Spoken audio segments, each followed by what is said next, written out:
अक्षरों के साए पार्ट 1।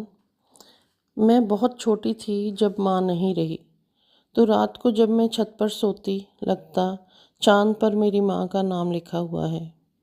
चाँद की छाती पर पड़े हुए जिन दो अक्षरों के साए दिखाई देते, वे दो अक्षर र और ज थे। मेरी माँ का नाम राज था और उन्हीं दो अक्षरों का साया मुझे चाँद में दिखाई देता रहा।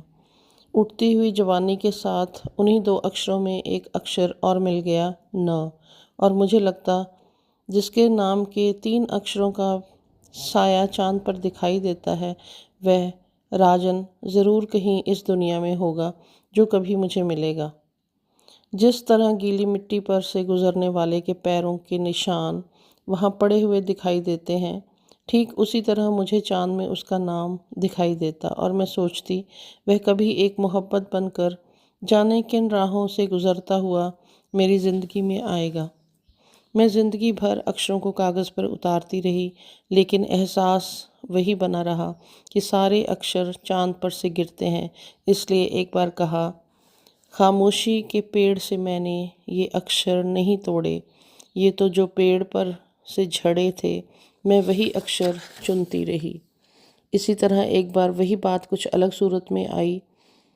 मेरी खामोशी की गली से अक्षरों के साथ साए गुजरते रहे। रात की दहलीज पर तारे दुआ करते रहे।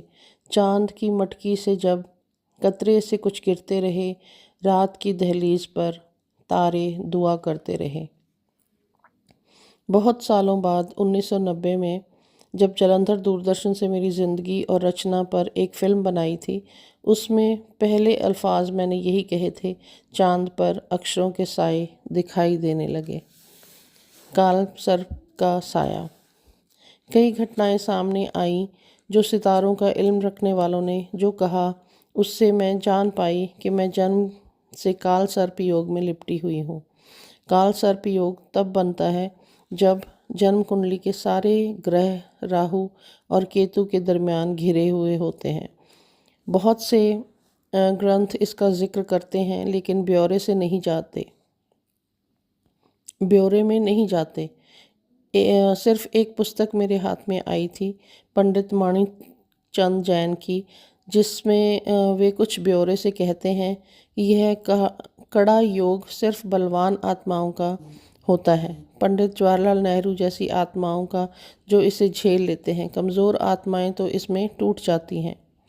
कुछ घटनाओं से गुजरते हुए जब कई वर्ष गुजर गए तो एक पंडित जी कहने लगे, आपका काल सर्प योग है, लेकिन राहु और केतु के दरमियान ग्रह नहीं है, यह केतु और राहु के दरमियान है, इसलिए यह विपरीत काल सर्प कहा जाएगा।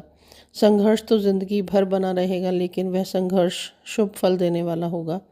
और फिर कुछ बरसों के बाद पूना के एक माने हुए पंडित किशन लाल शर्मा मुझे मिलने के लिए आए। उन्होंने सभी पुस्तकें मराठी में लिखी हैं, लेकिन एक काल सर्प योग हिंदी में लिखी है।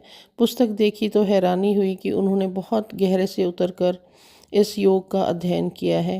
प्राचीन ग्रंथों ने 12 घरों के हिसाब से जो इसे 12 नाम दिए हैं, वो भी दर्ज किए गए हैं। अनंत काल सर्पयोग, कुलिक काल सर्पयोग, यासुको काल सर्पयोग, शंखपाल काल सर्पयोग।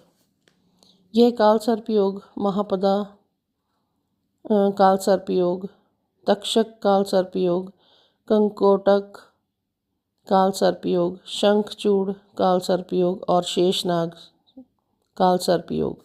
तब मेरी कुंडली में काल सर्पयोग की बात चली तो वे कहने लगे, आपका काल सर्पयोग शुभ फल प्रदान करेगा। यह सप्त स्थान से लेकर प्रथम स्थान तक ही है, इसलिए यह छत्र योग बन जाएगा। इस वक्त मैंने कहा, इसका मतलब है कि सर्प का फल छत्र की तरह होगा और मुझे इसके साए में जीना है। अक्षरों के साए पार्ट 1।